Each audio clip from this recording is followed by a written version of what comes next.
ఎంతమంది వచ్చింది మనం ఉంటే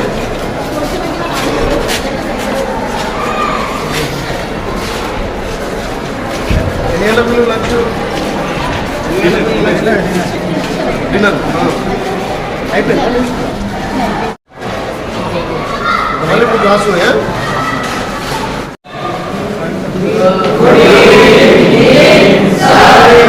ఫోన్ చేసిరా ఫోన్మైందా ఏం పెట్టారు కానీ రోజు ఎన్ని గంటలకు ఫోన్ చేస్తారు అంతకుముందు కన్నా అందరు ఎక్కడ ఇక్కడ కానీ అక్కడ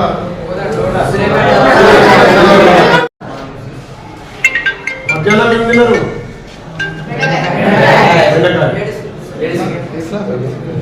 నైన్త్ క్లాస్ చెప్పి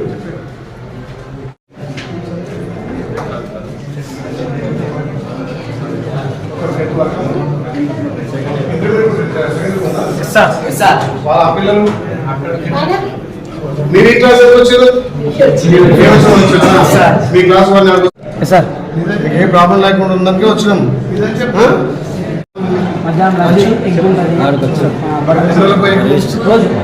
డైలీ 1 ఎగ్ ఒకరికా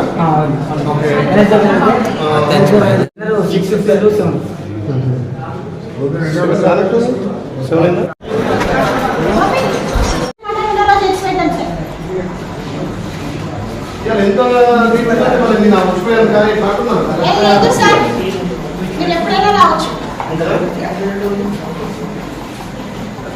అంటే ఈశ్వర్ వల్ల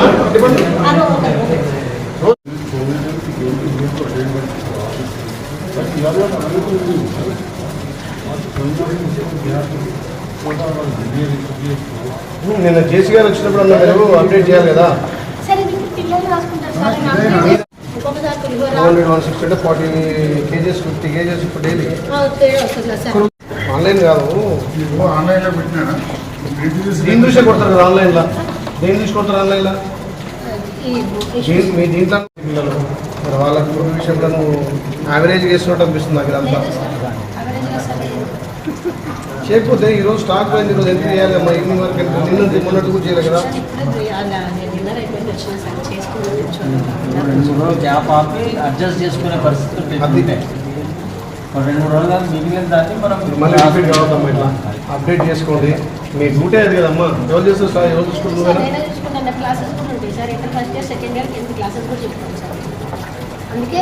మరి అట్లానే క్లాస్ చెప్తున్నా వీలు రాసి దీన్ని వేరే అరేంజ్ చేస్తా నేను క్లాసెస్ చెప్తున్నా నాకు ఇస్తా ఇంత సరిగ్గా ఉపాధ్యాయులు వస్తురా టీచర్లు వస్తురా నేను ఆబ్సెంట్ అవుతురా చెప్పండి అయ్యా మీకోసం వచ్చా నేను చెప్పండి నేను మీకు జేసీ గారు వచ్చి జైన్ గారికి వచ్చినా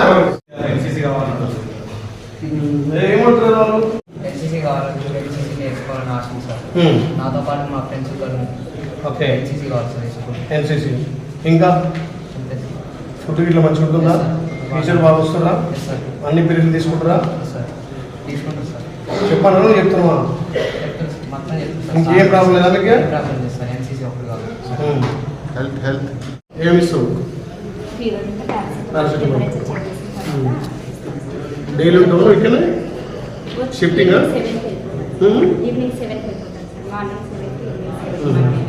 ఒక్కదాని ఇంకా షిఫ్ట్ ఉంటాయి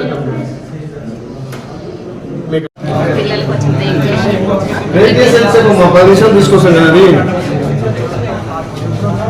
నల్ల లేదు బకెట్ లేదా ఇలా బకెట్ మాకు ఇట్లా ఏముంటాయా రాగిజావ ఇస్తారమ్మా రాగిజావ ఇస్తారా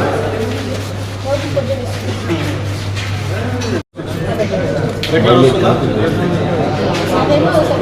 రెగ్యులర్ వస్తున్నప్పుడు ఆమె స్టాక్ లిస్ట్ ట్రైనింగ్ ఎట్టుంటుంది ఆమె చూస్తున్నారా ఆమె కూడా బాగా ఏ చారా ఇది అంత నీళ్ళ చారు చేసి పెట్టరా పప్పు నేను నడుస్తుందా పప్పు నేను నడుస్తుందా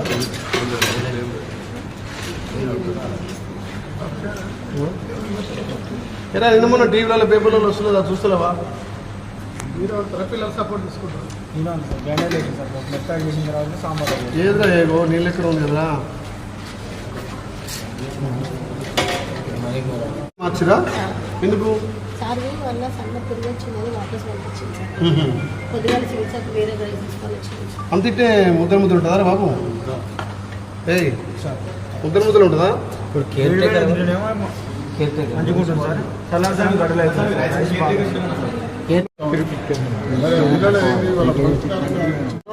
ఏం చేస్తున్నావు మరి? నేను గుట్క కూడా ఉంటాయి సార్ హౌలే ఇప్పుడే గుట్కేసి ఉన్నాడు కడుతుందా?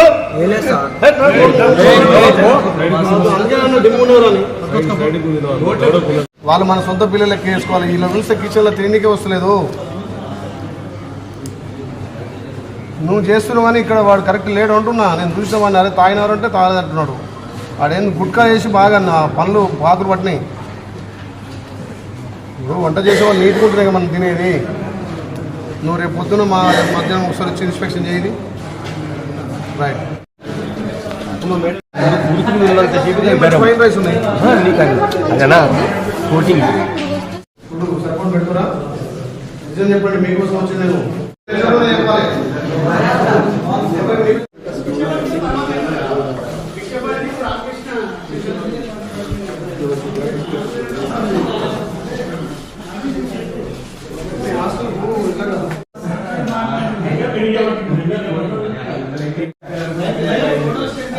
ఎవరు లాకర్ అనుకుంటారు.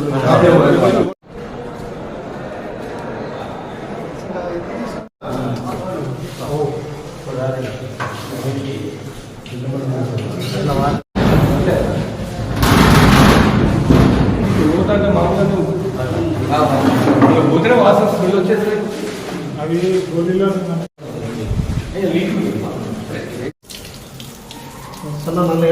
అంటే బకెట్లో పోసుకుని స్నానం చేస్తారు. ఈరోజు ఆలేరులో ఉన్నటువంటి జ్యోతిరావు పూలే బీసీ హాస్టల్ సందర్శించడం జరిగింది. సుమారు 400 మంది 10th అదేవిధంగా ఇంటర్ ఫస్ట్ ఇయర్ విద్యార్థులను ఇలా ప్రతి ఒక్కరిని కూడా అడిగి తెలుసుకోవడం జరిగింది. ఈ ప్రభుత్వం అన్ని విధాలు కూడా బీసీ ఎస్టీ ఎస్సీల కోసం మైనార్టీల కోసం పిల్లల కోసం స్పెషల్గా సన్న బియ్యమే కాకుండా నాణ్యమైనటువంటి కూరగాయలు అదేవిధంగా నాణ్యమైన విద్య అందించాలని గౌరవ ముఖ్యమంత్రి రేవంత్ రెడ్డి గారి నాయకత్వాన మొన్ననే డైట్ ఛార్జ్ కూడా పెంచడం జరిగింది. పెద్ద ఎత్తున 40% డైట్ ఛార్జ్ పెంచి ఇవాళ కిచెన్లో చూసినాం. నిన్ననే యాదాద్రి భువనగిరి జేసీ గారు కూడా ఇక్కడ నిద్ర చేయడం జరిగింది.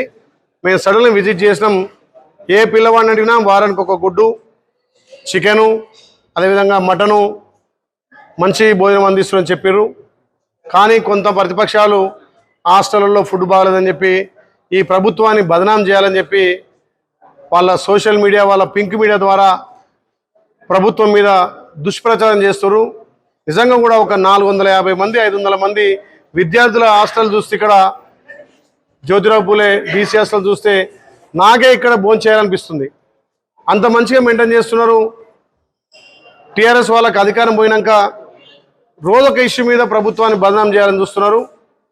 మిగతా ఆలయంలో ఉన్నటువంటి ఎస్టీ ఎస్సీ గురుకుల హాస్టల్ కూడా ప్రతి ఒక్కటి వారానికి 2 హాస్టళ్ళకి విజిట్ చేసి ఏమైనా లోటుపాట్లు ఉంటే తప్పకుండా సరిదిద్ది ఆ పిల్లలు మా సొంత పిల్లలుగా వాళ్ళకి అన్ని విధాల వసతి కల్పించి ఇందులో చిన్నపిల్లలు చెప్తున్నారు, సార్ మాకు పొద్దున స్నానం చేయాలంటే చలి పెడుతుందంటే మరి వాడు గీజర్లా లేకపోతే హీటర్లా ప్రభుత్వంతో మాట్లాడి తప్పకుండా అరేంజ్ చేసి కొంతమంది పిల్లలకు బెడ్షీట్లు కానీ అదేవిధంగా అక్కడ వసతులు కూడా కొంచెం తక్కువ అనిపించినాయి. వాటిని కూడా మా ఫౌండేషన్ ద్వారా తప్పకుండా ఆ బెడ్షీట్లు వాళ్ళకు సంబంధించిన మెటీరియల్ కూడా అందిస్తా అని చెప్పి మాటిస్తూ నిజంగా కూడా ఈ ప్రభుత్వం పేదల విద్యార్థుల కోసం వాళ్ళ హాస్టల్లో ఉన్నటువంటి వసతులు కూడా మెరుగుపరిచే విధంగా చేస్తున్నందుకు చాలా సంతోషం. ఇవాళ ఈ హాస్టల్ చూస్తే చాలా సంతోషం అనిపిస్తుంది. ఒక కార్పొరేట్ స్థాయిలో ఈ బిల్డింగ్ కానీ ఇక్కడ ఉన్నటువంటి ఇన్ఫ్రాస్ట్రక్చర్ కానీ వాళ్ళ పడక గదులు కానీ చాలా బాగున్నాయి. ఇక్కడ ఉన్నటువంటి హాస్టల్ వార్డెన్లు కూడా చాలా చక్కగా చేస్తారు. ఇంకా కూడా వాళ్ళకి మెరుగైన వైద్యంతో పాటు విద్య విషయంలో ఫుడ్ విషయంలో కూడా ఎక్కువ సేఫ్టీ తీసుకోవాలని చెప్పి వాళ్ళ అధికారులను కూడా ఆదేశించడం జరిగింది. తప్పకుండా మళ్ళొక వారం 10 రోజుల్లో ఈ హాస్టల్ విజిట్ చేసి తప్పకుండా ఏదైతే కొంతమందికి ఆ బెడ్స్ లేవో ఆ బెడ్షీట్స్ మొన్ననే మా డైరీ చైర్మన్ మసూర్ రెడ్డి గారి సహకారంతో ఒక హాస్టల్లో 72 బెడ్స్ కూడా వాళ్ళకి బెడ్షీట్స్ ఇవ్వడం జరిగింది. అదేవిధంగా ఈ హాస్టల్ కూడా చిన్నపిల్లలకు తప్పకుండా మేము బెడ్స్ ప్రొవైడ్ చేస్తామని తెలియజేస్తూ ఈ హాస్టల్ చాలా చక్కగా నడుస్తుంది కాబట్టి ఇలా పింక్ మీడియా టీఆర్ఎస్ వల్ల ప్రచారాలు బంద్ చేసుకోవాలి.